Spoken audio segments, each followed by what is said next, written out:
Having a good obla means that this will buffer the more blood and become tolerant or more tolerant to the lactic acid that builds up in the working muscles. And this would be much more efficient for aerobic athletes such as the triathlete to have this so they don't feel the discomfort and pain during their races.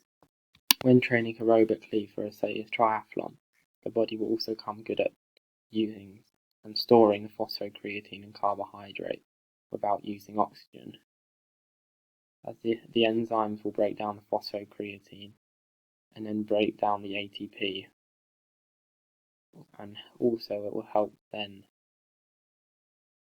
to increase and make the ATPC store last even longer and increase its strength and power. Also, the body can become good at buffering the hydrogen ions, which is what actually causes the pain in the muscles, which then improves the body's. This will then improve the body's tolerance to lactic acid when training and performing aerobic events such as the triathlon, which would be key for the triathlete to train, as the hydrogen ions is what causes the discomfort due to their acidity. Also help due to the lactate removal, which helps change the energy for the lactic acid to get rid of it, so it allows the performer or athlete during a triathlon to perform at a higher intensity for longer. This is so important for the triathlete to get right and train properly, so they can allow to perform for a long time without fatiguing. The skeletal system. When training for the skeletal system, you should look to train for at least 1 to 6 times a week, which will then, say, over 2 months will be able to see some change. This is evident as there will be more calcium stores in the bones, which will then increase the density. This can also strengthen the ligaments and tendons between the bones, which is important for both aerobic and anaerobic training.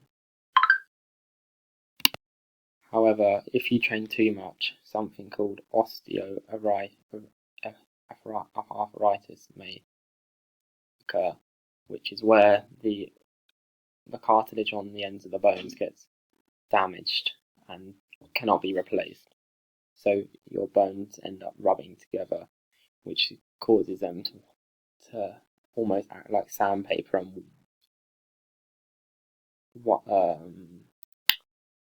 wear each other down. When training over time, however, the aerobic athlete and anaerobic athlete should have gaps and rest days in between. This is because the body isn't designed to be continuously put under stress, and this can also affect the bone's growth and repair.